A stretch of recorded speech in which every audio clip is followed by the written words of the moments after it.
As Jesus taught, he said, "Beware of the scribes who like to walk around in long robes and to be greeted with respect in the marketplaces, and to have the best seats in the synagogues and places of honor at banquets. They devour widows' houses, and for the sake of appearance say long prayers. They will receive the greater condemnation." He sat down opposite the treasury and watched the crowd putting money into the treasury. Many rich people put in large sums. A poor widow came and put in 2 small copper coins, which are worth a penny. Then he called his disciples and said to them, "Truly I tell you this, the poor widow has put in more than all those who are contributing to the treasury. For all of them contributed out of their abundance, but she, out of her poverty, has put in everything she had and all she had to live on." This is the word of the Lord.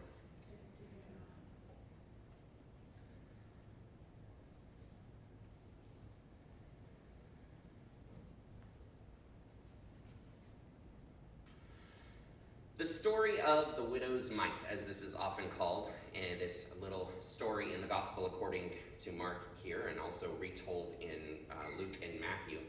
This story is often told in churches, and is often used in churches to encourage people to give to the church, because it seems to make perfect sense. The widow goes to the temple and she puts her coins in, and then Jesus applauds her for giving to the church.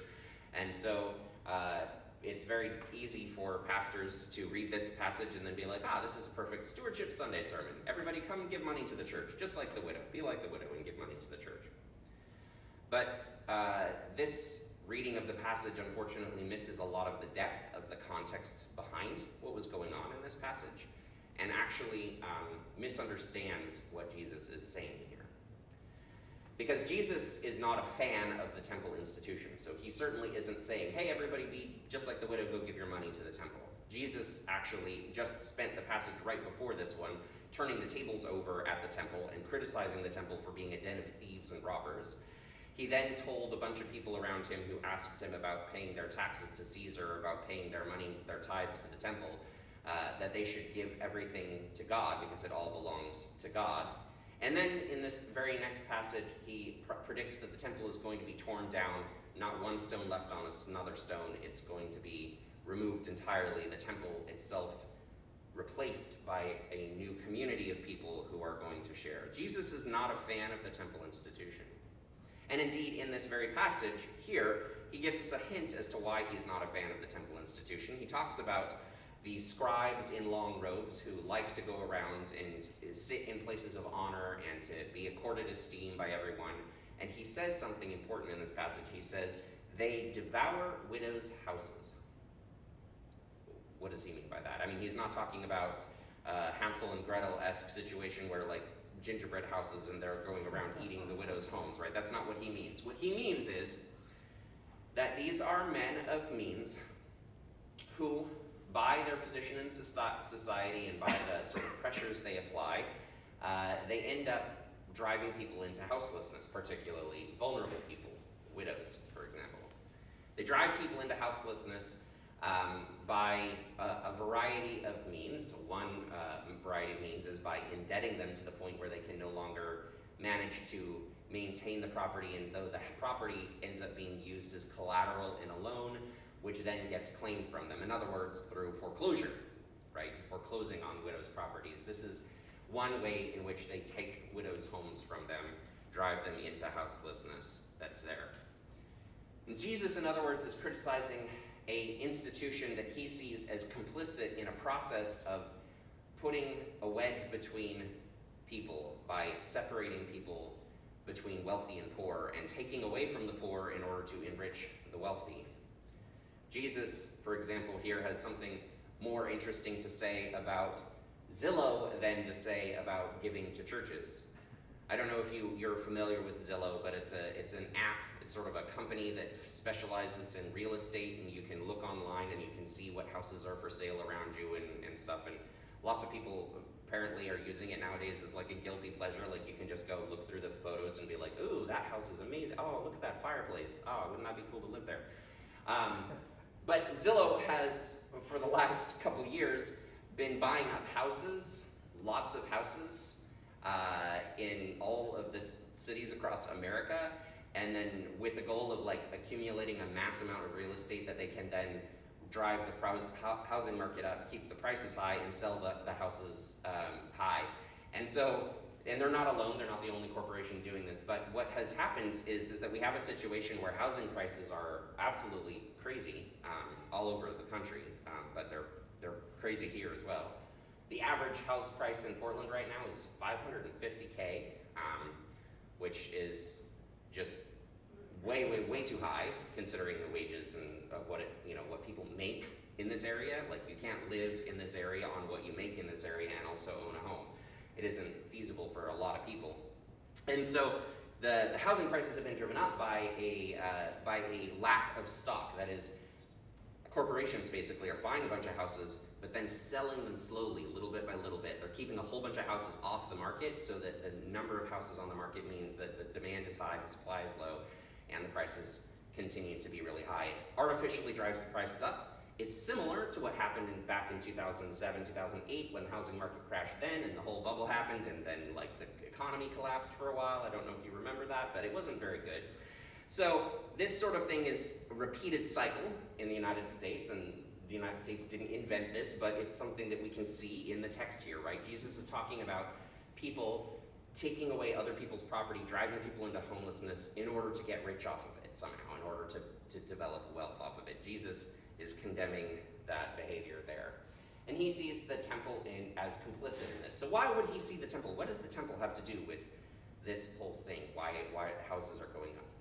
It's important to remember that the temple in Jesus' time is not like a church in our time. A church in our time is basically a nonprofit organization, a little club that people belong to, that we do things on the side, right? Like, everyone here is here voluntarily.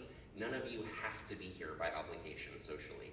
I'm glad you're here, but you don't have to be here, right? Like, you could be somewhere else, and nobody's gonna harass you about it. You're not gonna get arrested. You're not gonna get in trouble. You're not gonna get audited by the IRS and be like, why didn't you donate to the church this year?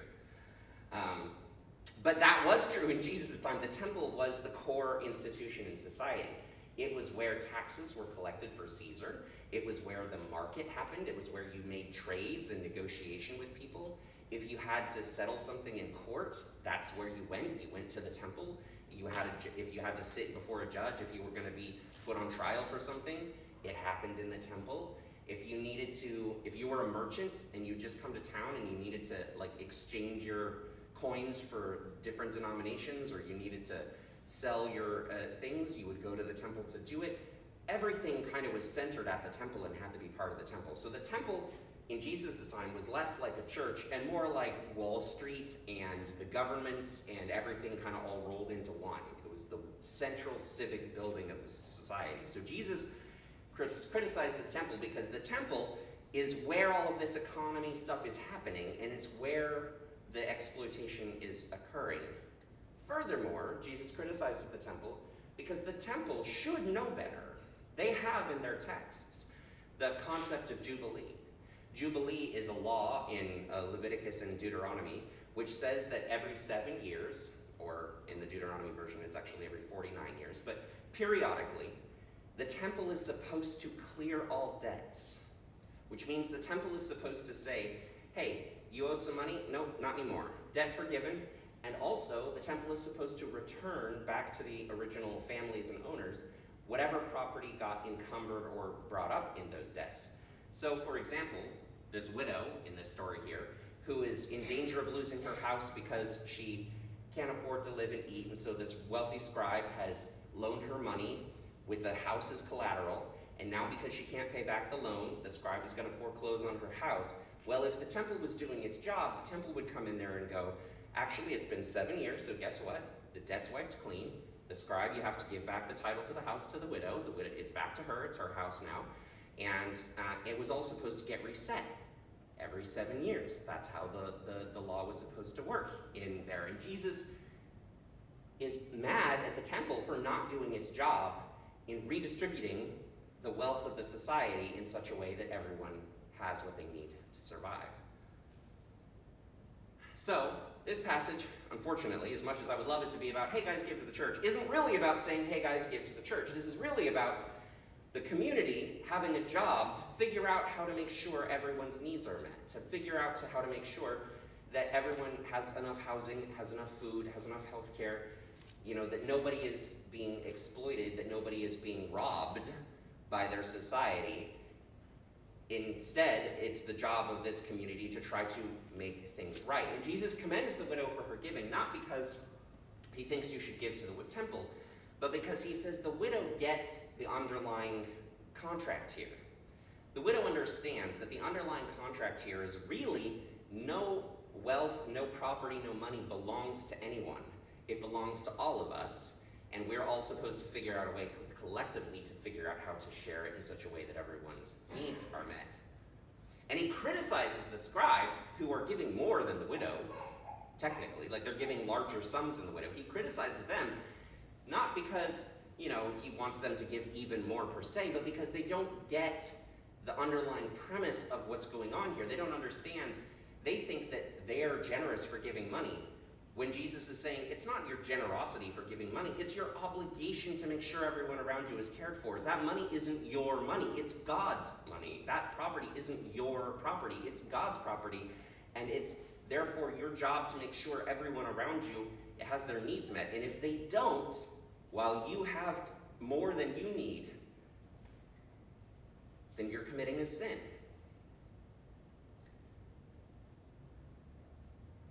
We live in a time when there is an incredible amount of disparity of wealth in the world around us. Avery, have you managed to get those slides up? So let's start with the first one. This here is what the wealth disparity looked like in France in 1789, right before the beginning of the French Revolution. Now, if you haven't studied history in a while, maybe you don't remember, but around that time, the poor people of France decided that they should cut off all the heads of all the rich people because of this. And they did. They built guillotines, and they chopped off the heads of a whole bunch of wealthy aristocrats because of that chart right there. Because they looked at that and said, that's too much, that's unfair. This is not an okay way for a society to be built. And then, Ava, if you show us the second one. This is what America looked like in the last Gilded Age, in the end of the 1800s, beginning of the 1900s.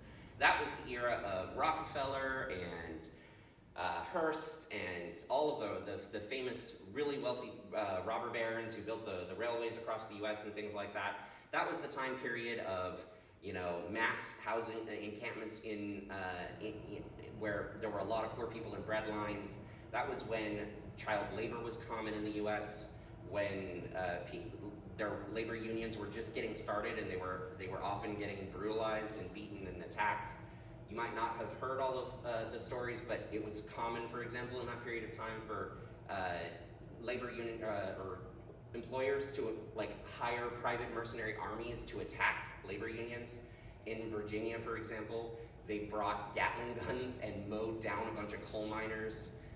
It was basically all-out warfare between the wealthy and the poor at that period of time. And that's what it looked like in the United States at that time in the late 1800s, early 1900s.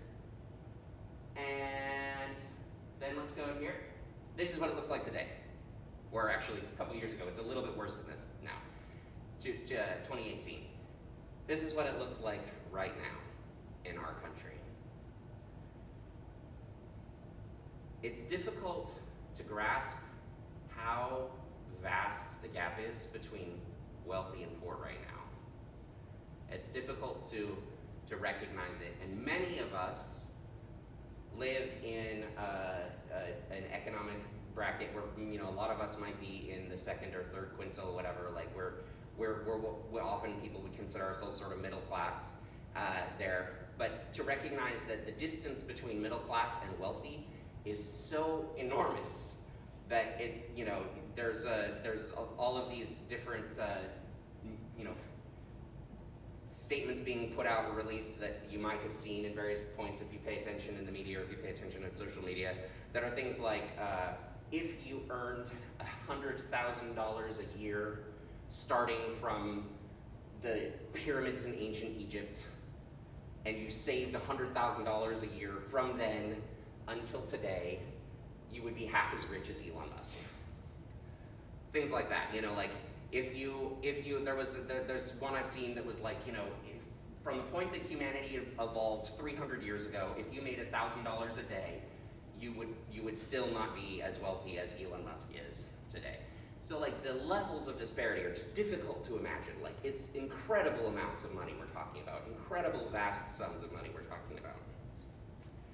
And these forms of disparity of wealth don't happen accidentally. They happen through social pressures and systems and decisions we make collectively as a society. Like we collectively get together in a variety of ways. It's not like it's not like this happened just by pure chance.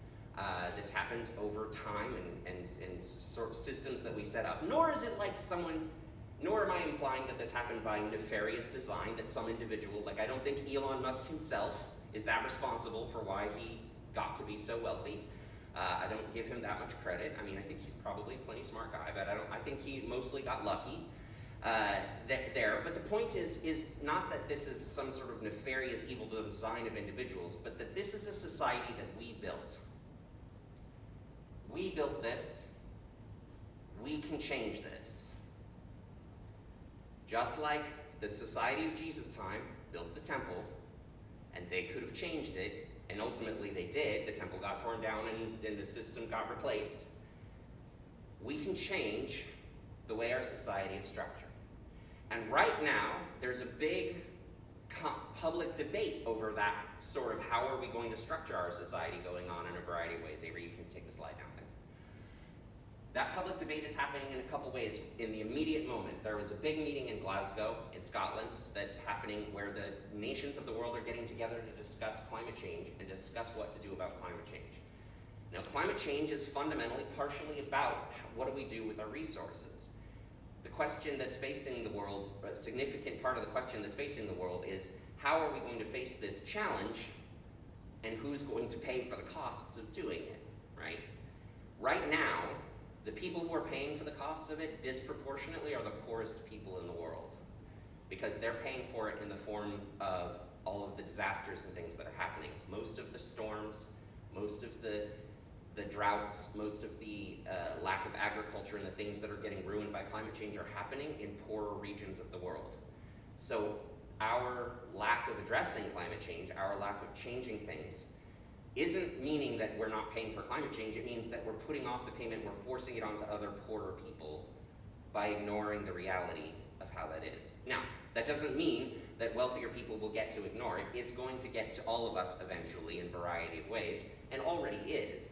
Oregon is having our fires, California is having the fires, and you know what happens when all of those people who live in poorer places get displaced by the weather events? They migrate. And they migrate to where? To the wealthier places. And what happens then is we have political crises dealing with all of the migrants in the society. It's a chain of effects. So no one gets away from dealing with it, but if we ignore the costs and refuse to pay the costs up front of addressing climate change, we all have to pay the cost later on in terms of the catastrophes and disasters that it will cause and is causing. So we could choose to pay for the effects of climate change in advance, but the people who have the means to pay for it are concentrated in the upper end of that chart. The people who have the means to pay for it are the people who are concentrated in the upper end of that chart. And right now, we don't seem to be able to generate the political will to figure out a way to help to redistribute those resources. We're having arguments and debates about it and largely not getting anywhere over these things. We're taking very small steps, and there seems to be an intense, entrenched attitude that we don't have the right to redistribute that wealth at the upper end, that wealth belongs to those individuals and we should leave it alone.